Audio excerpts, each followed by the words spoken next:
Welcome to my first proper challenge run. Since somebody isn't going to be doing a TBS challenge run anytime soon, I thought I'd do my own. And for some unknowable reason, I decided to make my first challenge significantly harder than any of the others I have ideas for. So let me give you a rundown of the rules, starting with the chosen gun. This idiot, the Holotype Specimen Dahl pistol. Green because Dahl as a company is colored green, obviously, matching parts and a stability stock. Tactical. My supportive gear is also dull, as you might notice, no grenade, and more importantly, no class mod. Allow me to explain. For this challenge run, I've implemented a point system. Giving myself a class mod, changing my build, putting an element on my Oz kit will give me points. Give you points? Yes, the goal is to win with 0 points. There's more too. Quitting out for the purposes of resetting a boss fight will give you points. This is the nerfed build I'm using. The rule for builds with my challenge runs will always be this. If the gun can't do it, I can't make it do it with skills. So things like my beloved tombstone aren't allowed. The gun can't crit on body shots, so I can't make it do that. Can't give it any elemental damage either. I'll put up a little thingy of how many points doing different things will give you if you want to try to beat my score. For quitting out, it doesn't apply if you're exiting the game for another reason, like having to leave. And the 10 points from changing your build only applies once, meaning you can keep it changed or change it however much you want afterwards. Now you might look at this damage and think, oh that's not bad, but remember, enemies here have significantly lowered health. You could kill these guys with a level 50 green pistol, I've done it. Contact! Our shield is down! And the same thing applies to these guys, but less so. As you can see, the damage falloff is real. Even the damage against these turrets was really bad, which does not bode well for the rest of the challenge. Thankfully, Nisha's various skills help out immensely. Oh, this day gets better and better. But those skills won't be super useful here. No way! As you can plainly see, the damagent. Kill skills definitely help a lot, but there were only 2 of those in here, so I was stuck with this. So the first phase of the first tutorial boss took 2 minutes 30 seconds, and I almost ran clean out of ammo. Thankfully his weak human flesh is far less durable than his glorious steel frame was. So this phase only took 1 minute 12 seconds to beat. Hooray, we can move on. Move on to Kragans, that I can kinda sorta kill okay-ish. By TPS's endgame standards this is not very good, but they were dying relatively quick, so I'm happy. This here is where we start running into some problems to say the least. I'm in Showdown, all of these are crits, and that's not very much damage at all. And by the time the little guy is dead, Showdown has ended, and I suck, so I couldn't get the kill on this guy before my kill skills expired. Fantastic. The only saving grace of this run so far is how little recoil this thing has. Yes, Nisha's temperamental nature while aiming down sights in Showdown was not very helpful this run. But boosters were invaluable. This here was an ideal scenario. Kill skills up, in Showdown, locked in, the damage was kinda okay-ish for like 14 seconds before it goes bad again. Dealing with every mobbing scenario was a chore, but when kill skills were up and I was getting crits, things were tolerable, which means things were rarely tolerable with my skill level. That also means I ran out of ammo. I'm sure that won't be a recurring issue. I do need to save ammo for deadlift, so I ran past all these guys. Behold, hurdle number 3, who I expected to be hurdle number 1 when I started this challenge. I normally have a foolproof strategy for deadlift. It's quite simple really, you just stunlock him with slams while you perforate his helmet with gunfire. But apparently this strategy isn't as foolproof as I thought. It's actually pretty inconsistent with damage this low. Which brings us to the next problem. See, I could kill the boss easy enough if it was just the boss, but most boss fights have minions in them. For previously explained reasons, I can't kill them quickly enough for any alone time with the boss. The slams won't work. So I had to change my strategy around a bit. To what, you might ask? Well, where applicable, I allowed myself to get down so I could easily get a second wind, mitigating risk. Get kill skills whenever I could. And use those kill skills in Showdown on deadlift whenever I could. Incredible damage. I tried to kill some of the minions to keep from getting overwhelmed, but you really only have the choice of killing deadlift or the minions, not both. Taking your focus away from deadlift means he can blindside you and kill you. Taking your focus away from the minions means you might be able to avoid him. Neither are super great options. But like I said, focusing on deadlift means you might be able to avoid the scavs, like I did here. Got lucky and the one down there didn't jump up. If I came in here with full ammo, this would have been game over, but unfortunately I had to release deadlift from this unlock to find more bullet. Deadlift stayed put, thankfully, but the scavs caught up to us and interrupted our private discussion. So in the interest of safety, and getting kill skills, I had to take him out. And this time, Deadlift did not stay put. The tail end of this fight was scary. Deadlift really had enough of me stunlocking him and ran all around the map, but I was very close to victory. His health bar is way smaller than his shield, so I had this in the bag. Only took 6 entire damn minutes, but I only died once, so I'll take that. Car get. Easiest jump ever. even more easierest jump ever. And Concordia. Skip. Deploy speedrun strats. Main gate to the old communications facility. Well, now we gotta wait, because if you go in there too early, the named Darksiders don't spawn. The Danksiders were pretty weak sauce for the most part, aside from the named ones, that is. Magma wasn't nearly hot enough, while they picked the wrong day to get out of bed, and Fair Dinkum more like Fail Sinkum. Well, that was fun. But now I have to kill more normal scavs, which is a hassle I've already covered. Had to blame all these turrets. Fun fact, kinetic damage like I'm doing here is 20% less effective against armor. How fun! Pop go the turrets and run for more mandatory mobbing. At this point I think most of the rust from playing BL4 was polished off, and I was getting used to not having a lot of damage. Uber muggers can be problematic without restricted gear, so I'm gonna... Yeah, I'm not dealing with this guy either. We'll see later that I made the correct decision. Well, that was predictable. Let's analyze what makes this fight borderline impossible given my knowledge base and skill level with the game. Firstly, they have bullet reflection everywhere but Belly's legs into the rocket backpack. That's bad because Showdown will make all the bullets reflect. I can slam lock them, but it's a lot more dangerous than with Deadlift because of the aforementioned bullet reflection. The other bad thing is, I need Showdown for survivability via Bottled Courage. I get low health, I push the button to get shield back, but then bullet reflection. And the other bad thing is, I have no dang clue when the minions are supposed to spawn, or if there's a trigger for it. Cannon fodder. Come here. Was that the trigger for them to spawn? No idea. I thought it was while I was playing. All that combined with pitiful damage, a build reliant on kill skills with none to be found in the arena, means I die. I have a backup plan that's more or less foolproof, for real, not like stunlocking Deadlift, but I wanted to really try this fight before I did plan B. This is sped up footage of me attempting exactly that. 90 seconds, and that's all I was able to do to their health bar. And as you might be able to see, it's not very safe either. All it would take was one melee attack to healthgate me, combining with a lucky laser shot to dot me and down me instantly. But then the minions started spawning and things got way worse. Now, instead of a melee hit from Belly getting me healthgated, I was just always below healthgate, which meant any dot would kill me immediately. And as you can see here, second wins were not a guarantee unless I could make them kiss the barrel. So I decided to rid the arena of minions so I could focus on the boss, which didn't really work too well. Same issue I had with Deadlift, I couldn't keep them dead long enough to have any alone time with Red Belly. The issues were literally beginning to stack up, and my luck with second wins ran out. For my next attempt I tried the same thing, but better, and this was my progress after 4 minutes 24 seconds. That's really bad. Then I died, and decided to enact Plan B. But in order to do Plan B safely, I needed to kill these guys. And as you can plainly see here, fuck! So I gave up on that. Now behold, Plan B. Yeah, it's really that simple. Belly can't follow you out of the arena, and Red is not the brightest. This successful attempt was still an 8-minute fight. And I don't even want to talk about the ammo problem. I probably fully depleted my ammo reserves 4 times. 4. Also died Pop in the relays. I tell you how many times I died, but I didn't really keep track.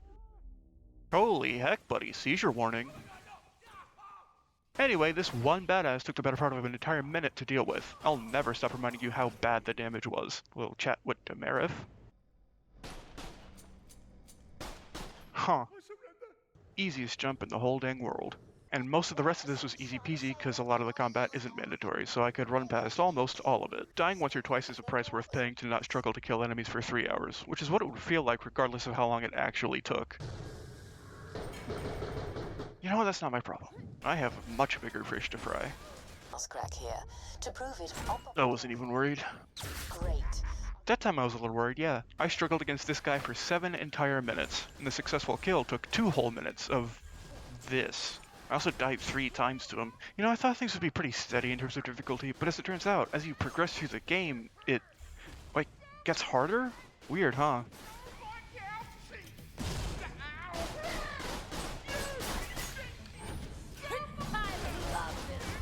Anywho, that was the only mandatory combat in this map besides the boss. Did I just die to poop deck? This run sucks. Anyway, it's Bosun time. For this fight we have like 2 things working in our favor. 1, the shield regenerators don't respawn when you die. And 2, which I discover later on, the minions in this fight do not spawn infinitely. Now with the shield generators out of the way, I can focus on the big man himself. Initially, before realizing the minion spawns were finite, my plan was to kill them for kill skills, then take pot shots at the airborne gamer throne while I had him up. Which seemed pretty promising. His shield bar is actually moving, that's wild. Something else I wasn't planning for, but was hoping for, is, in a recent Dahl allegiance I did notice that it's possible for Bosun to get stuck on stuff. But I don't have the DPS output to kill him while he's stuck, so it's more so just really helpful instead of a total cheese. Then, this nearly 7-minute long attempt was cut short because I thought I could stand on that. In this run, I noticed something about the first couple boss arenas. I really like them and think they're excellently designed. Take this one for instance. Big center platform with a towering control console in the middle for cover against the airborne boss. That's really good. And you got these side paths to support pillars for more cover against the flying boss's range attacks. But neither covers are foolproof because he flies. But you do have this underside for much more effective cover against the boss at the cost of you not being able to hit him very easily either. And you have these jump pads scattered about the place for easy access to different types of cover and to move around the minions when they spawn. But they're also only at 3 of the 4 corners of the arena, so you can't just hop between them to completely avoid any combat. It's fantastic arena design. Oh, as you may have noticed, at this point I've realized the minion spawns are depleted, but I've ran into an ammo issue and have been scavenging. This 8-minute long attempt actually came to an end because I'd ran dry of ammo completely. Opened all the boxes in the arena too. I made a desperate final attempt to polish them off with melee, but I knew I'd die. Now, I could save quit to reset the boxes, but that would be a bad idea. It would give me a point, respawn the shield generators, and respawn the minions in this arena. That's right, when I said finite, I meant it. They won't even respawn after you die. It's really nice. Now, in order to conserve ammo as much as possible, I did a few things. First, only shoot during showdown. No exceptions. I was shooting a bit to keep unchained up, but since this is a war of attrition, I didn't care about damage per second, but damage per shot. Which brings us to rule number 3. Break the habit of prematurely reloading. I do that all the time, but I needed to stop so Magnificent 6 would put in work. Shield boosters were also invaluable here. The arena got littered with them from all the dots, and they saved my life many times.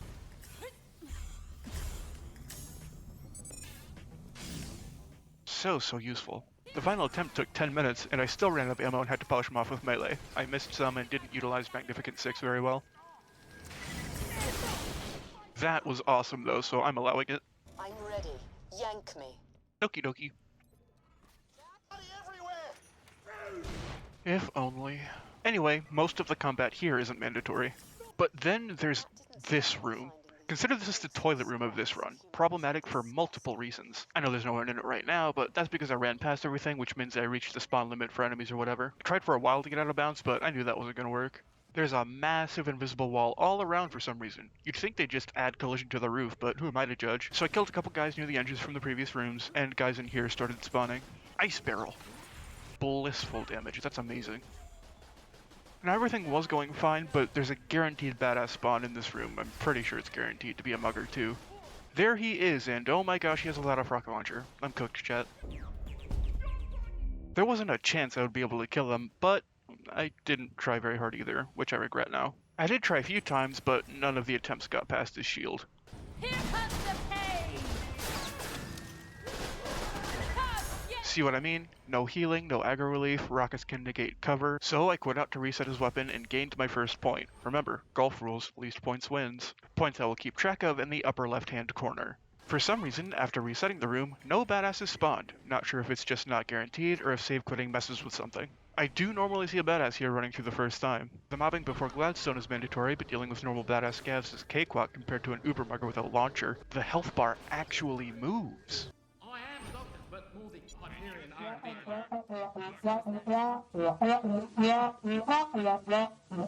These power suits weren't too bad all things considered, mostly because getting kill skills up wasn't too big of a deal. Kaboom. I also happen to know in this room there's a guaranteed uber mugger spawn. Hooray! Found him. At least this one kinda just stood there, and thank goodness it didn't have a rocket launcher. Uh-oh. Not only is this a rocket launcher, but it's another Vladov rocket launcher, meaning he has more shots in the mag, meaning more chances to down me. I didn't kill a single security bot, by the way, this whole guy killed them all. So this was a 10-minute headache solved by the humble cryo barrel. I think I got some on me. Anyway, the combat in here was mandatory, but nothing you haven't seen already. Bring it on! Oh, come on, I just want to put a computer in a robot so it can kill you for me.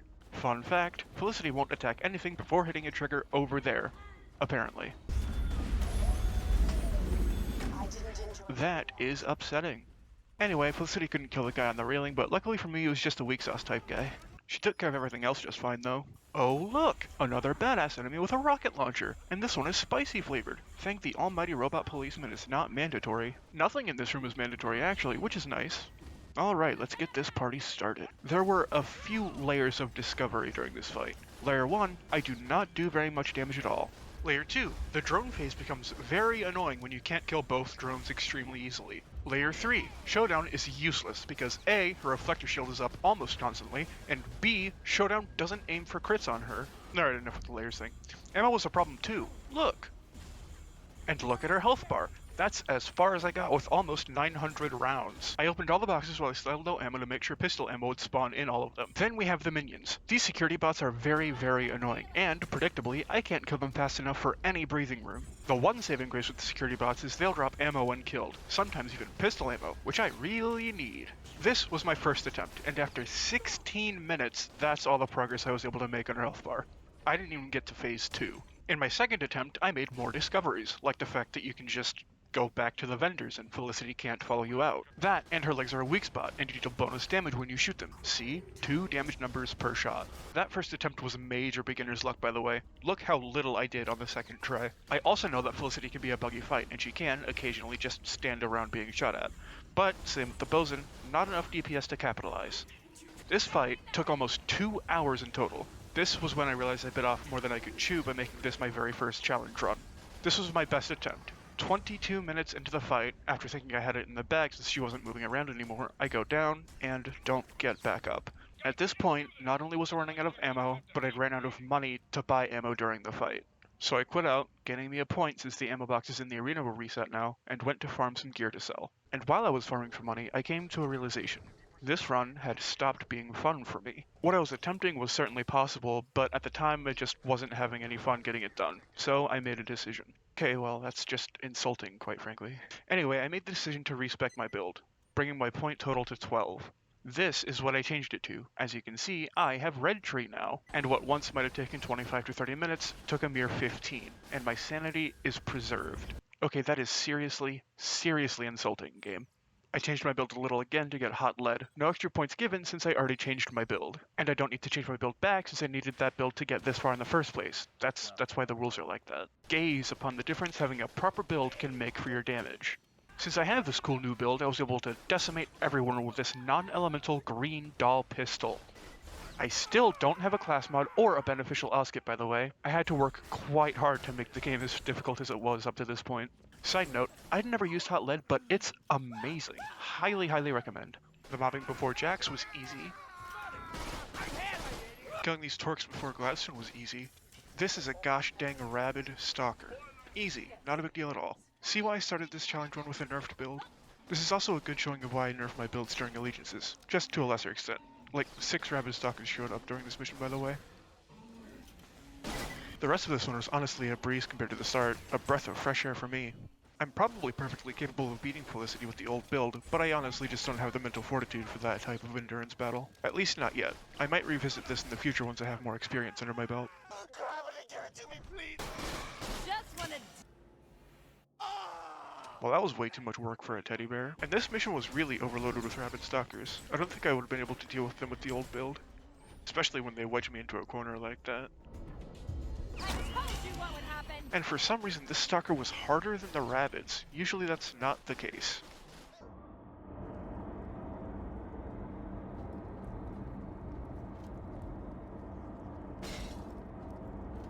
Enjoy your vacation. Sugar, I don't know how many more of those Wait, shots what? Elvis can take. Don't call me. Look, we're nearly there. It was the right decision. You exchanged a few lives for the safety of many. Exactly what I'm doing. Well, not exactly. I'm not a crazy asshole with purple crap on my face. I have never heard that dialogue. Anywho, where was I?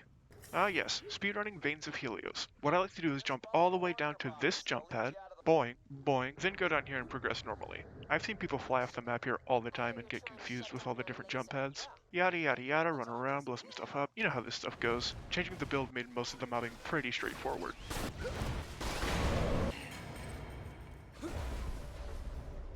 I did say most. because while the scav power suits weren't too big of an issue, these guys were quite problematic. And I ran past the red ones who were both in here without anything to get tombstone off of, so I bravely ignored the issue and hoped nothing bad would develop from it. I did die discharging the power because I took a dot, and the only guy still standing went to the far console. But after respawning and exacting revenge, nothing else spawned, so that was fun. Seriously, I ran around for a while expecting more enemies to spawn, but none ever did. Did you know that RK5 is the jet that drops off Zarpedon for this fight? It's true! Like and subscribe for more fun facts. Anyway, this fight can be a pain because of all the shock damage, and the minion spawns, but at least I can kill them quickly now, and at least my damage isn't terrible on the boss itself. Under ideal circumstances, my damage is actually pretty good, so the only problem I have now is surviving. Which is very difficult in a flat, open area against a boss and various enemies with lots of ranged damage. Not enough cover, too many people shooting me, nowhere to kite them around. The Unforgiven was biting me in the ass too, it was killing all of my second wins. And so, cheese. Barely anything can hit you while you stand outside on these ledges. Ammo wasn't even an issue since the ammo boxes in the center constantly respawn, so it was just a matter of time. Power Suit Zarp took 16 minutes with this very safe method, and Skin Suit Zarp took 3 minutes. The ledge keys wasn't necessary, though I did occasionally use them for cover. The main thing I wanted to see here was performance against Eternals, since they can be pretty annoying. And that will do nicely. Since Skin Suit Zarp's suit is made of skin, Hot Lead was putting in quite a lot of work. This was a pretty fun fight. The first part wasn't, but this was. Push the funny buttons, pop the funny eye. We're nearing the end now. The combination of changing my build and the lack of mandatory combat post-Felicity let us breeze past the latter half of this game.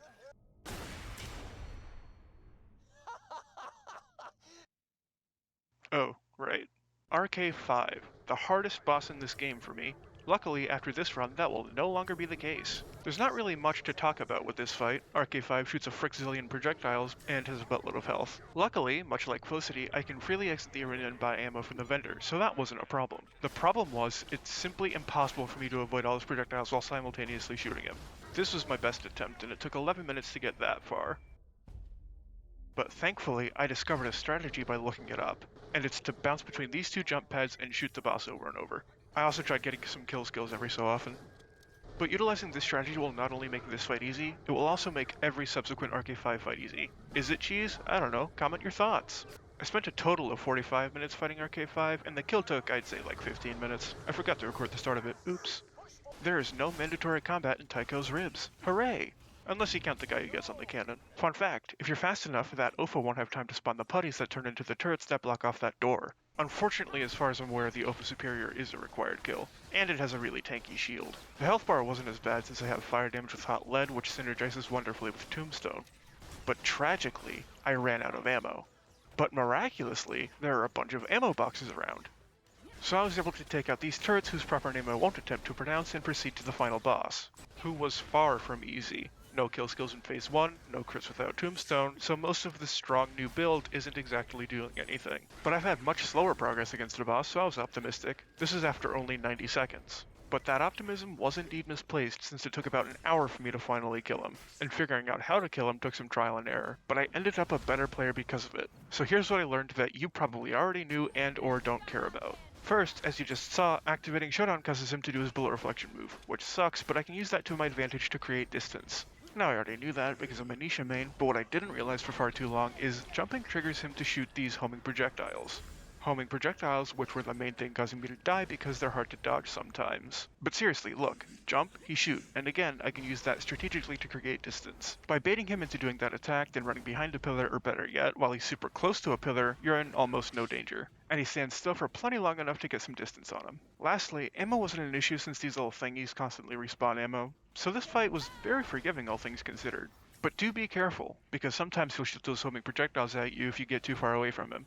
Or just randomly, who knows at this point. So this is what my strategy looked like for the first shield phase. Run around, don't jump, only shoot him while in Showdown for extra damage. Jump sometimes if he gets too close and you need to keep him in place for a second or two, but other than that, just run in circles to spawn lots of ammo. It wasn't the safest thing in the world because sometimes he can sneak up on you and smack you with a melee attack that does lots of damage. And while he's charging towards you to hit you with melee, he can't be baited into doing a different attack, like right here. He wants to hit, so no bullet reflect. Keeping all that in mind, it took 8 minutes to pop his very first shield, but then things started going much faster. Because I have access to kill skills now, which means more survivability via bonafide crit and way more damage via other kill skills. How much more? Basically double. Shield 2 took half the time Shield 1 did. Third shield isn't worth mentioning, and the flesh phase was 3 minutes. That's the hard part over. Small sentinel took 30 minutes, and the big sentinel took a mere 7.5. Not for the first element phase, for the whole thing. No strategy needed, he's really pretty easy. So that's it. My first ever real challenge run complete. My point total ended up being 12. Lowest points wins, remember. Which reminds me, I urge you all to try this out for yourselves and leave your point total in the comments. I'll have a pinned comment with all the proper rules. And while you're commenting, it would be an honor if you also liked and subscribed. I'd like to do TPS challenge runs more often. Thank you very much for watching. Money.